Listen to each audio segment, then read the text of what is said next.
নারায়ণগঞ্জ সরকারি মহিলা কলেজের 2020-21 শিক্ষাবর্ষে নবীন শিক্ষার্থীদের আন্তরিক অভিনন্দন। সারা বিশ্ব এক মহামারী কোভিড-19 কারণে ভয়াবহ পরিস্থিতির মোকাবিলা করছে, বাংলাদেশও এর বাইরে নয়। এ কারণেই তোমাদের আজ সরাসরি কলেজে যাওয়া, সামনাসামনি ক্লাস করা না হয়ে অনলাইনে ক্লাসে অংশগ্রহণ করা বা অনলাইন ক্লাস দেখা। আর এই অংশ হিসেবে মাধ্যমিক উচ্চ শিক্ষা অধিদপ্তর এবং শিক্ষা বোর্ডের নির্দেশনা অনুযায়ী আমাদের সম্মানিত অধ্যক্ষ জনাব প্রফেসর বেদরা বিনতে হাবিব স্যারের অনুপ্রেরণায় তোমাদের জন্য অনলাইন ক্লাস নিয়ে হাজির হয়েছি। আমি শাহনাজ বেগম। আসসালামু আলাইকুম। আমি শাহনাজ বেগম, প্রভাষক, পদার্থবিজ্ঞান বিভাগ, নারায়ণগঞ্জ সরকারি মহিলা কলেজ, নারায়ণগঞ্জ। আমার ক্লাসে বিজ্ঞান বিভাগের ছাত্রীদের স্বাগতম। তোমাদের পরিচয় জানা তো আজ সম্ভব হলো না। ইনশাল্লাহ আবার যখন পৃথিবী স্বাভাবিক হবে, পৃথিবী সুস্থ হবে, আমরা সামনাসামনি কথা বলবো, তোমাদের পরিচয় জানবো, নাম জানবো, তোমাদের জীবনের লক্ষ্য জানবো। এখন আমার পরিচয় তো তোমরা জেনেছো। আমরা পড়াশোনায় একটু আসি। আজ খুব বেশি কিছু পড়াবো না, একটা অধ্যায়ের সামনে প্রথমে একটু পরিচিতি। আমরা পড়াশোনা বা অধ্যায়ে প্রথমে আসি।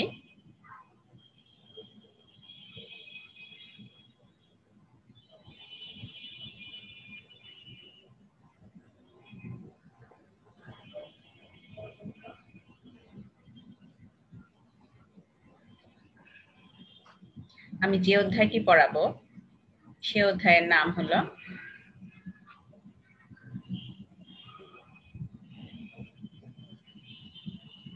গতিবিদ্যা।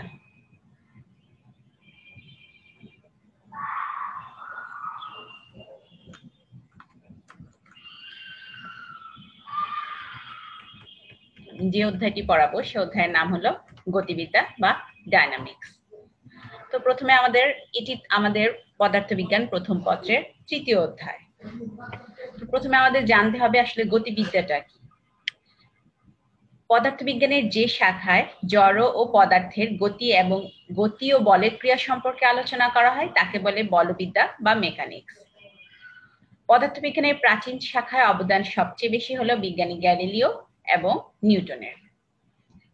বলবিদ্যার যে অংশে বলের কারণে গতি এবং গতিশীল ব্যবস্থার ধর্ম সম্পর্কে আলোচনা করা হয় তাকে বলে গতিবিদ্যা বা ডায়নামিক্স। আবার বলছি, বলবিদ্যা বা মেকানিক্সের যে অংশে বলের কারণে গতি এবং গতিশীল ব্যবস্থার ধর্ম সম্পর্কে আলোচনা করা হয় তাই হলো গতিবিদ্যা বা ডায়নামিক্স। এখান থেকে এই অধ্যায়টির নামকরণ করা হয়েছে গতিবিদ্যা। বলের কারণে গতি বা গতিশীল ব্যবস্থার ধর্ম নিয়ে এই অধ্যায়ে আলোচনা করা হবে।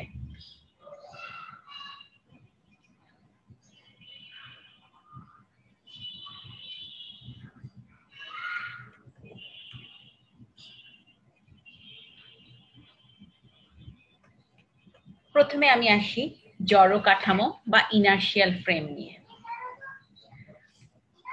জড় কাঠামো কাকে বলে? আসলে পরস্পরের সাপেক্ষে ধ্রুববেগে গতিশীল প্রসঙ্গ কাঠামোকে জড় কাঠামো বলে।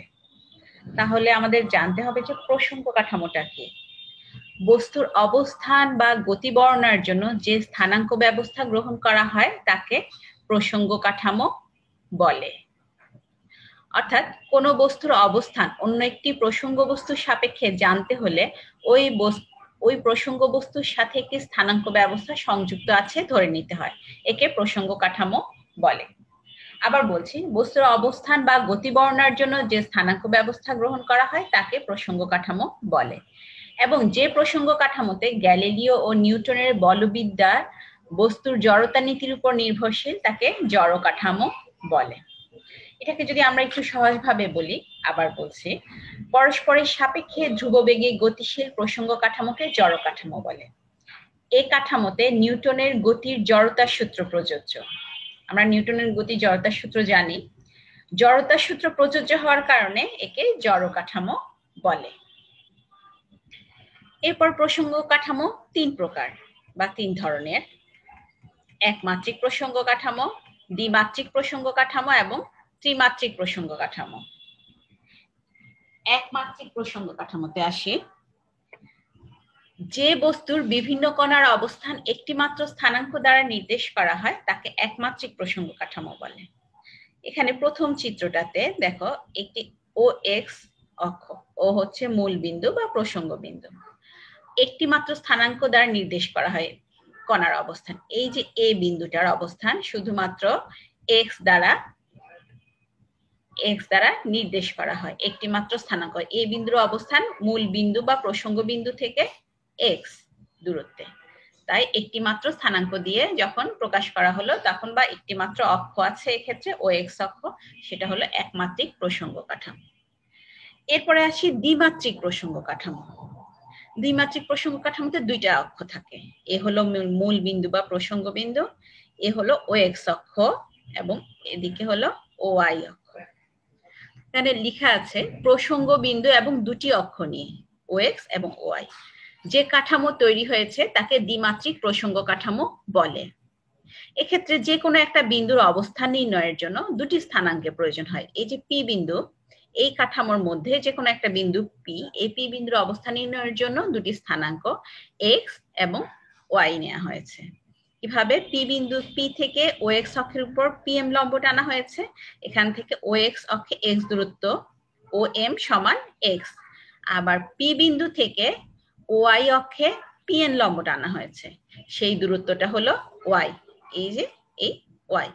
তাহলে পি বিন্দুর স্থানাঙ্ক দুটি হলো এক্স এবং ওয়াই। এরপরে হচ্ছে ত্রিমাত্রিক প্রসঙ্গ কাঠামো। এখানে লেখা আছে যে বস্তু কণার অবস্থান তিনটি স্থানাঙ্ক দ্বারা নির্দেশ করা হয় তাকে ত্রিমাত্রিক প্রসঙ্গ কাঠামো বলে। এ হলো আমার মূল বিন্দু, এখানে তিনটি অক্ষ রয়েছে এক্স, ওয়াই এবং জেড অক্ষ, ও এক্স, ও ওয়াই এবং ও জেড, এই তিনটি অক্ষ পরস্পর লম্ব। এখানে যে কোনো একটা বিন্দু পি, পি বিন্দুর তিনটি স্থানাঙ্ক দ্বারা নির্দেশ করা হয়, যে এক্স, ওয়াই এবং জেড, তিনটি স্থানাঙ্ক দ্বারা নির্দেশ করা হয় বলে এই কাঠামোটি হলো ত্রিমাত্রিক প্রসঙ্গ কাঠামো। এই হলো আমার তিন ধরনের প্রসঙ্গ কাঠামো, তোমরা একটু তোমাদের বইয়ে দেখে নেবে। এরপরে আসি গতি বা মোশন নিয়ে। এই শব্দটার সাথে তোমরা নবম দশম শ্রেণীতেও পরিচয় হয়েছে গতি বা মোশন নিয়ে। আমরা আবার বলি, পারিপার্শ্বিকের সাপেক্ষে সময়ের সাথে কোনো বস্তুর অবিরত স্থান পরিবর্তন করাকে গতি বলা হয় এবং ওই বস্তুকে গতিশীল বস্তু বলা হয়। বস্তুর গতি দুই প্রকার, একটা হলো পরম গতি বা অ্যাবসলিউট মোশন এবং দ্বিতীয়টি হলো আপেক্ষিক গতি বা রিলেটিভ মোশন। পরম গতি প্রকৃত স্থির কোনো পারিপার্শ্বিকের সাপেক্ষে কোনো বস্তুর অবস্থানের পরিবর্তনকে পরম গতি বলে। আসলে পৃথিবীতে কোনো কিছুই প্রকৃত অর্থে স্থির নয়, যেহেতু আমাদের পৃথিবীও সূর্যের চারদিকে ক্রমাগত ঘুরছে। এ বিষয়ে পরম গতি সম্ভব নয়, কারণ পৃথিবী প্রতিনিয়ত সূর্যের চারদিকে ঘুরছে এবং সূর্য তার গ্রহ উপগ্রহ সহ নভমণ্ডলের চারদিকে ঘুরছে। কাজেই প্রকৃত স্থির কোনো পারিপার্শ্বিক বা প্রসঙ্গ বস্তু মহাবিশ্বে নেই। আপেক্ষিক গতি গতিশীল বস্তুর সাপেক্ষে কোনো বস্তুর গতিকে আপেক্ষিক গতি বলে। এ বিশ্বের সকল গতি আপেক্ষিক গতি। আপেক্ষিক গতির হিসেবটা বা ক্যালকুলেশনটা কিভাবে করা হয় সেটা কয়েকটি পয়েন্টের মাধ্যমে দেখানো হলো। প্রথমে আসি সরল পথে গতিশীল বস্তুর ক্ষেত্রে আপেক্ষিক গতি। যখন দুটি বস্তু ভিন্ন গতিতে একই দিকে গতিশীল হয় তখন তাদের বিয়োগফল দ্বারা আপেক্ষিক গতি হিসেব করা হয়। যেমন দুটি গাড়ির সমান্তরাল গতিপথে v1 এবং v2 গতিতে একই দিকে যাচ্ছে, সেটা সামনে পিছনে যেখান থেকে হতে পারে, কিন্তু একই দিকে যাচ্ছে। একটি গাড়ির বেগ v1, অপর গাড়িটির বেগ v2। প্রথম গাড়িটির বেগ বেশি, v1 গ্রেটার দেন v2 দ্বিতীয় গাড়ির চাইতে। সুতরাং দ্বিতীয় গাড়ির সাপেক্ষে প্রথম গাড়ির গতিবেগ সমান v1 মাইনাস v2, দিক হবে প্রথম গাড়ির গতির দিকে। আবার প্রথম গাড়ির সাপেক্ষে দ্বিতীয় গাড়ির গতিবেগ হবে v2 মাইনাস v1, দিক প্রথম গাড়ির গতির বিপরীত দিকে। একটি চিত্র দেয়া আছে, এই যে দেখো দুটি গাড়ি, একটির বেগ v1 আর একটির বেগ v2, একটির সাপেক্ষে আরেকটির বেগ বলা হলো, বেগের আপেক্ষিক বেগ বের করার কথা বলা হলো। আচ্ছা, এরপরে 2 নম্বর পয়েন্টে বলা আছে যখন দুটি বস্তু একই গতিতে একই দিকে গতিশীল হয় তখন তাদের আপেক্ষিক গতিবেগ 0 হবে, অর্থাৎ দুটি বস্তু একে অপরের সাপেক্ষে স্থির, একই দিকে একই বেগে যদি গতিশীল থাকে তাহলে তাদের আপেক্ষিক গতিবেগটা 0 হবে। এই হলো কথা। 3 নম্বর পয়েন্টে লেখা আছে যখন দুটি বস্তু ভিন্ন গতিতে বিপরীত দিকে গতিশীল হয় তখন তাদের যোগফল দ্বারা আপেক্ষিক গতি হিসেব করা হয়। যেমন দুটি গাড়ি সমান্তরাল পথে v1 ও v2 গতিতে বিপরীত দিকে যাচ্ছে, চিত্র আছে এখানে। সুতরাং দ্বিতীয় গাড়ির সাপেক্ষে প্রথম গাড়ির আপেক্ষিক গতি v1 প্লাস v2, দিক হবে প্রথম গাড়ির দিকে। আবার দেখো দ্বিতীয় গাড়ির সাপেক্ষে প্রথম গাড়ির গতি, দিক হবে প্রথম গাড়ির দিকে। আবার প্রথম গাড়ির সাপেক্ষে যদি দ্বিতীয় গাড়ির আপেক্ষিক গতিবেগ হয় তাহলে সেক্ষেত্রে হবে v2 প্লাস v1, যোগফল একই থাকবে কিন্তু দিক দ্বিতীয় গাড়ির দিকে। এই যে দুটি গাড়ি দেখানো হয়েছে, তীর চিহ্ন দিয়ে বোঝানো হয়েছে দুটি গাড়ি বিপরীত দিক থেকে আসছে, সমান্তরাল পথে দুটি গাড়ির বিপরীত দিকে গতিবেগ। এই হলো আপেক্ষিক গতি হিসেব করার নিয়ম সরল পথে।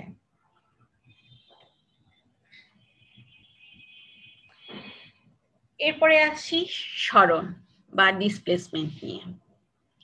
এখানে পাশে একটা চিত্র দেয়া আছে, দেখো এ বিন্দু থেকে বি বিন্দুতে যাওয়ার জন্য 3টি পথ রয়েছে, এসিবি, এডিবি এবং এইবি। এই 3টি পথে এ থেকে বি বিন্দুতে যাওয়া যায়। এক্ষেত্রে 3 জনে অতিক্রান্ত পথ অবশ্যই ভিন্ন, কিন্তু প্রাথমিক অবস্থান এ এবং শেষ অবস্থান বি একই। এই হলো প্রাথমিক অবস্থান, এই হলো শেষ অবস্থান। একই হওয়ায় প্রত্যেকে এ থেকে বি পর্যন্ত সরলেন, অর্থাৎ 3 জনেরই সরণ অভিন্ন। তাহলে সরণের ডেফিনেশনটা আমরা কি লিখতে পারি? কোনো গতিশীল বস্তু নির্দিষ্ট দিকে যে দূরত্ব অতিক্রম করে তাকে ওই বস্তুর সরণ বলা হয়। সরণের মান ও দিক, বস্তুর প্রথম ও শেষ অবস্থানকে একটি সরলরেখা দ্বারা যোগ করলে যে দৈর্ঘ্য পাওয়া যায় সে দৈর্ঘ্যই সরণের মান নির্দেশ করে। কোনো বস্তু এক অবস্থান থেকে অন্য অবস্থানে কিভাবে গেল তার উপর সরণ নির্ভর করে না, অর্থাৎ সরণ পথ নির্ভর নয়। সরণের মান ও দিক দুটি আছে, তাই সরণ একটি ভেক্টর রাশি। তাহলে আমরা কি দেখলাম? সরণ কোনো গতিশীল বস্তু নির্দিষ্ট দিকে যে দূরত্ব অতিক্রম করে তাকে ওই বস্তুর সরণ বলা হয়। যেহেতু দিকের কথা উল্লেখ আছে, দিক আছে, মান আছে, তাই সরণ একটি ভেক্টর রাশি।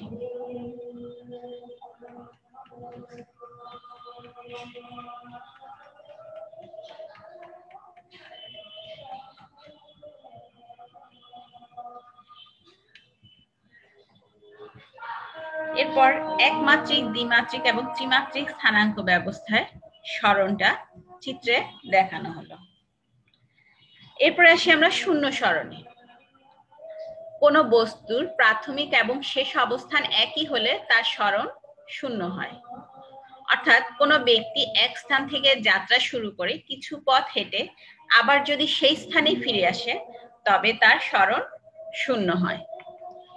একটি বস্তুকে ভূপৃষ্ঠ থেকে উল্লম্বভাবে উপরের দিকে ছুড়ে দেওয়ার পর বস্তুটি কিছুটা উপরে উঠে আবার ভূপৃষ্ঠে ফিরে আসে, এক্ষেত্রে ওই বস্তুর সরণ শূন্য। সুতরাং কোনো বস্তুকণা কিছু দূরত্ব অতিক্রম করলেও তার সরণ শূন্য হতে পারে। শূন্য সরণের কোনো নির্দিষ্ট দিক নেই।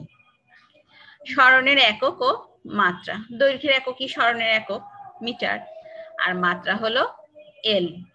তো আমরা জানি 3টা পদ্ধতিতে একক আছে, এসআই পদ্ধতি, সিজিএস পদ্ধতি, এফপিএস পদ্ধতি।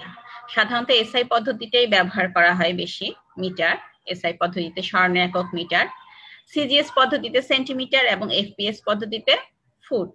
এটা আমাদের জানা থাকলো।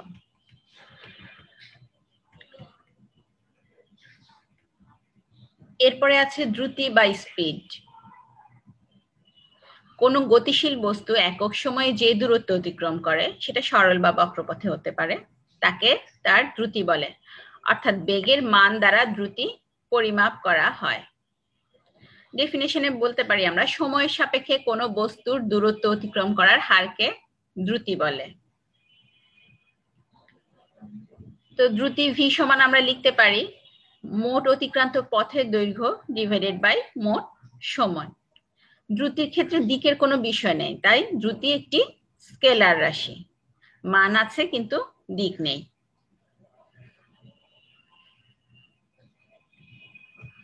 দ্রুতির একক হলো অতিক্রান্ত পথের দৈর্ঘ্যের একক ডিভাইডেড বাই সময়ের একক। বিভিন্ন একক পদ্ধতিতে এই এককগুলো থাকলেও আমরা বেশি ব্যবহার করি এমকেএস বা এসআই পদ্ধতি। সেক্ষেত্রে দ্রুতির একক হলো মিটার পার সেকেন্ড। এখানে বিভিন্ন এককের মধ্যে সম্পর্ক লেখা আছে। 1 মিটার পার সেকেন্ড সমান 3.28 ফুট পার সেকেন্ড বা 100 মিটার পার সেকেন্ড। এছাড়া মাইল ঘন্টা এবং কিলোমিটার মাইল পার ঘন্টা বা কিলোমিটার পার আওয়ার একক দুটিও বহুল প্রচলিত। 1 মাইল পার ঘন্টা সমান আমরা জানি 1760 গজে 1 মাইল, আর 3 ফুটে 1 গজ। তাহলে 1 মাইল পার আওয়ারকে যদি ফুট পার সেকেন্ডে নিতে চাই, সেক্ষেত্রে আমাকে 1760কে 3 দিয়ে গুণ করলাম উপরে, আর নিচে হচ্ছে ঘন্টাকে আমার সেকেন্ডে নিতে হবে। সেকেন্ডে নিতে হলে 60 ইন্টু 60, তাহলে আমি রেজাল্টটা পেয়ে যাব। তাহলে 1 মাইল পার আওয়ার কে যদি আমি ফুট পার সেকেন্ডে নিতে চাই, তাহলে 1760 গুণ 3 ডিভাইডেড বাই 60 গুণ 60 ফুট পার সেকেন্ড, সেটা আমরা ক্যালকুলেটরে হিসেব করলে পেয়ে যাব। এরপর 1 কিলোমিটার পার আওয়ার, 1 কিলোমিটার সমান 1000 মিটার, উপরে লিখলাম 1000, নিচে আওয়ারের জন্য 60 ইন্টু 60 মিটার পার সেকেন্ড সমান পেয়ে গেলাম 5 divided by 18 metre per second. ক্যালকুলেটরে করলে আমরা দশমিক হিসেবে পাবো। অনেক সময় বিভিন্ন ম্যাথমেটিক্যাল প্রবলেম সলভ করার জন্য আমাকে মাইল পার ঘন্টাকে ফুট পার সেকেন্ডে বা কিলোমিটার পার ঘন্টাকে মিটার পার সেকেন্ডে নেওয়া প্রয়োজন হতে পারে, তাই এটা জেনে রাখা দরকার। দ্রুতির মাত্রা হচ্ছে অতিক্রান্ত পথের দৈর্ঘ্যের মাত্রা ডিভাইডেড বাই সময়ের মাত্রা, এল পার টি বা এল টি ইনভার্স 1। আমরা জানি মাত্রার দুই পাশে থার্ড ব্র্যাকেট দিতে হয়। এরপরে গড় দ্রুতি বা এভারেজ স্পিড। আমরা গড় বয়স সম্পর্কে আগে পড়েছিলাম, গড় বয়সের অঙ্ক করেছিলাম। যেমন 5 জনের গড় বয়সের বের করতে হলে আমাকে কি করতে হতো, 5 জনের বয়সের যোগফলকে 5 দিয়ে ভাগ করার প্রয়োজন হতো। একইভাবে দ্রুতির ক্ষেত্রে দেখা যাচ্ছে মোট অতিক্রান্ত দূরত্বকে মোট সময় দিয়ে ভাগ করতে হয়, তাহলে গড় দ্রুতি পাওয়া যায়। তাহলে গড় দ্রুতির ডেফিনিশনে লেখা আছে, কোনো গতিশীল বস্তু যদি যে কোনো দুটি সমান সময়ের ব্যবধানে সমান দূরত্ব অতিক্রম করে, তবে তার দ্রুতিকে বলে সমদ্রুতি।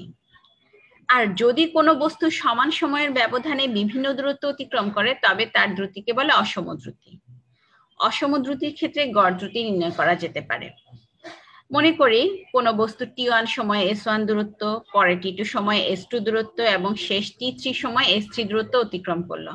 এখানে বস্তু কর্তৃক মোট অতিক্রান্ত দূরত্ব s1 plus s2 plus s3।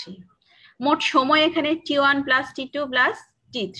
তাহলে গড় দ্রুতি হলো মোট অতিক্রান্ত দূরত্ব ডিভাইডেড বাই মোট ব্যয়িত সময়। তাহলে দূরত্বের যোগফল ডিভাইডেড বাই সময়ের যোগফল, অর্থাৎ কোন সময়ের অবকাশে মোট অতিক্রান্ত দূরত্ব এবং সময়ের অনুপাতকে গড় দ্রুতি বলে। আজ এ পর্যন্তই পড়াশোনা। প্রথম ক্লাস যেহেতু তোমাদের সাথে, ছোট ছোট সংখ্যাগুলা দেখলে, গতিবিদ্যা সম্পর্কে একটু জানলে, জড় প্রসঙ্গ কাঠামো, একমাত্রিক, দ্বিমাত্রিক, ত্রিমাত্রিক প্রসঙ্গ কাঠামোর চিত্রগুলো দেখলে, এগুলা বাসায় একটু যে পাঠ্য বইয়ে দেখবে, একটু পড়বে। সামনের ক্লাসে ইনশাল্লাহ আবার তোমাদের সাথে দেখা হবে। সে পর্যন্ত ভালো থেকো, সুস্থ থেকো, স্বাস্থ্যবিধি মেনে চলো।